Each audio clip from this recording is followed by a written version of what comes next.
ഇത്തവണ റെക്കോർഡ് തിരുത്തിക്കുറിക്കുന്ന രീതിയിലാണ് ശബരിമലയിലേക്ക് ഭക്തരെത്തിയത്. അതേപോലെ തന്നെ സന്നിധാനത്തേക്ക് മദ്യവും കഞ്ചാവും എത്തുന്നു എന്ന റിപ്പോർട്ടുകളും വരുന്നുണ്ട്.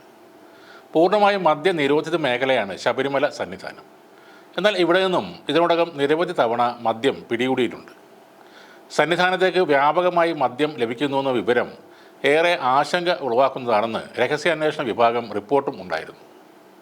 അവിടെ മദ്യപിക്കുന്നതിൽ സർക്കാർ ഉദ്യോഗസ്ഥർ മുതൽ കച്ചവടക്കാർ വരെ ഉണ്ടെന്നാണ് പറയുന്നത്. കേട്ടാൽ ഞെട്ടിക്കുന്ന വിവരങ്ങളാണ് സന്നിധാനത്ത് നിന്നും പുറത്തേക്ക് വരുന്നത്.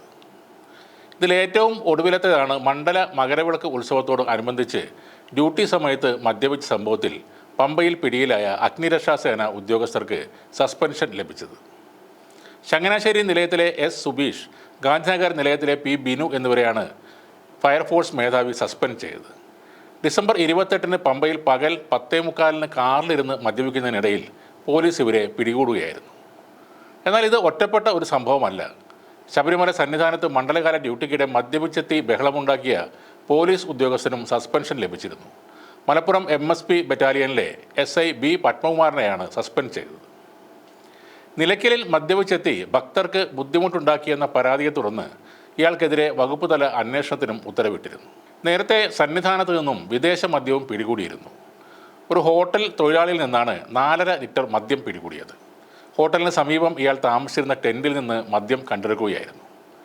ബിജു എന്നയാളെ പോലീസ് കസ്റ്റഡിയിലെടുത്തിരുന്നു. സന്നിധാനം NSS ബിൽഡിങ്ങിന് സമീപം ശാസ്ത ഹോട്ടലിലെ ജീവനക്കാരനാണ് ബിജു.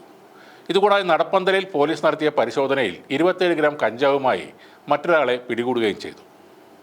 ഇത്തരത്തിൽ ചെറിയ തോതിൽ മദ്യം എത്തിച്ച് വിൽപ്പന നടത്തുന്ന സംഘങ്ങളും ശബരിമലയിൽ ധാരാളമുണ്ട്.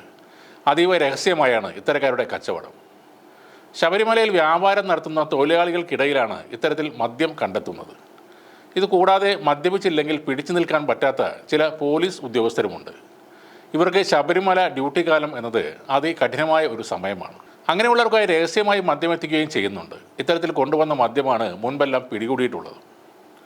പുണ്യമായ ശബരിമല സന്നിധാനത്തേക്ക് മദ്യം എത്തുന്നതിൽ കടുത്ത ആശങ്കയാണ് വിശ്വാസി സമൂഹം പങ്കുവെക്കുന്നത്. ഏറെ നാളായി സന്നിധാനത്ത് മദ്യവിൽപ്പന നടക്കുന്നുവെന്നാണ് കണ്ടെത്തൽ. പൂർണ്ണമായും മദ്യ നിരോധിത മേഖലയായ സന്നിധാനത്തേക്ക് ഭക്തരെ കർശന പരിശോധനകളോടെയാണ് കടത്തിവിടുന്നത്. എന്നാൽ വ്യാപകമായി സന്നിധാനത്തടക്കം മദ്യം ലഭിക്കുന്നുവെന്ന വിവരം ഏറെ ആശങ്ക ഉളവാക്കുന്നതാണ്. ശബരിമല മകരവിളക്ക് തീർത്ഥാടനത്തിനായി നട തുറന്ന ശേഷം ആദ്യ 3 ദിവസങ്ങളിൽ എക്സൈസ് പമ്പയിൽ 16 റെയ്ഡുകൾ നടത്തുകയും 83 കേസുകളിലായി 16,600 രൂപ പിഴ ഈടാക്കുകയും ചെയ്തു. നിലയ്ക്കലിൽ 33 റെയ്ഡുകൾ നടത്തുകയും 72 കേസുകളിലായി 14,400 രൂപ പിഴ ഈടാക്കുകയും ചെയ്തു. സന്നിധാനത്ത് 16 റെയ്ഡുകൾ നടത്തുകയും 40 കേസുകളിലായി 8,000 രൂപ പിഴ ഈടാക്കുകയും ചെയ്തു. പമ്പയിൽ 3 ദിവസങ്ങളിലായി 8 ഹോട്ടലുകളിലും 7 ലേബർ ക്യാമ്പുകളിലും പരിശോധന നടത്തി. നിലയ്ക്കലിൽ 16 ഹോട്ടലുകളിലും 11 ലേബർ ക്യാമ്പുകളിലും പരിശോധന നടത്തി. സന്നിധാനത്ത് 9 ലേബർ ക്യാമ്പുകളിലാണ് പരിശോധന നടന്നത്. മദ്യപിക്കാൻ വേണ്ടി ആരും ശബരിമലയിലേക്ക് ചെല്ലുന്നില്ല. എന്നാൽ അവിടെ എത്തുന്ന പലർക്കും മദ്യം ഒഴിവാക്കാൻ കഴിയുന്നില്ല എന്നാണ് ഇത്തരം സംഭവങ്ങൾ തെളിയിക്കുന്നത്.